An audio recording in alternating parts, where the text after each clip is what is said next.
kes see tahaks endale osta hirmkallid suurt uhket Bentley Bentaygat, millel on mingid 3D kalliskivi motiiviga tagatuled 21-tullised või 22-tullised rattad, mis paiskab 0-4,5 sekundiga, mis on võimeline sõitma 300 kilomeetrit tunnis. Naislik seda prooviselt alustab taas. Bentley Bentayga on uuenenud, et heita tulle suurte konkurentidega nagu Rolls-Royce Cullimaniga ja igasuguste teiste uhkete vägevate tegelastega. Ta põhineb endiselt Audi Q7 platvormil ja jagab temaga palju sarnast tehnikat. Uuenenud mudelina on olemas siis veel tõmbim esiosa disain ja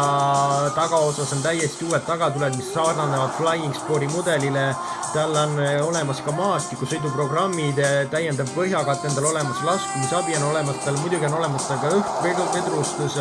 ja kõik muu, kuid ma ei ole ise metsas käies või kuskil maastikul käies näinud seal ronimas mitte ühtegi Bentley Bentaygat, aga võib-olla ma olen lihtsalt kehvasti ümbruskonda jälginud siis.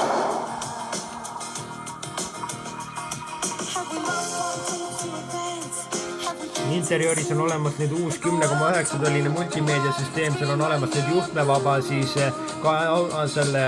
CarPlay ühendamisvõimalus, siis muidugi on seal olemas ka telefoni juhtmevaba laadimine ja üldsegi on saanud sisu veel parema väljanägemise, seal on väga palju kvaliteetset detaile ja ükski plastmassi tükk Yaris Crossist pole siia rännanud, natukene mõne koha pealt ja mõnes versioonis näeb see sisu isegi liiga vanamoodne välja ja tal on olemas 15 erinevat siis seda naha polstri siis värvitooni valida ja see kell iseenesest maksab juba väga palju ja need erinevad sõidurežiimid ja kõik on tal olemas ja sisu on muutunud tõepoolest veel luksuslikumaks ja sobib talle veel enam. 480 liitrit mahub pagasiruumisse asju ja tal on olemas veel satelliitnavigatsioon täielikult ja igasugust sellist träni ja tagaistmeteatel on oma multimeediasüsteemid olemas ja samuti on olemas tal 4-tsooni kliimaseade ja no lihtsalt see kõik on lihtsalt nii isuäratav, et ostaks kohe, kui raha oleks nii palju. Ja kõigele lisaks on tal olemas siis ka muidugi avaneb ta tagalukk elektriliselt jalaviipega, kuid see ei tööta igas oludes millegipärast kõige paremini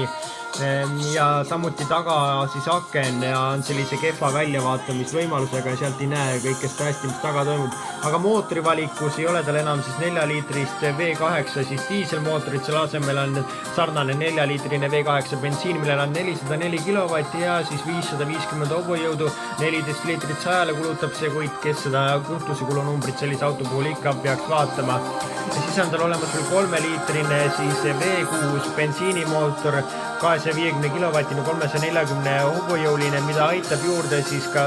126 hobujõuline ja 94 kilovatine siis hübriidajam, mis on äsja lisandunud talle valikusse.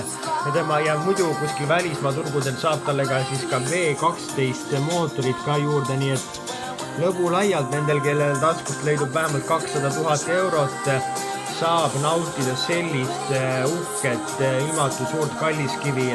kuid paraku peavad paljud lihtsalt piirduma lihtsalt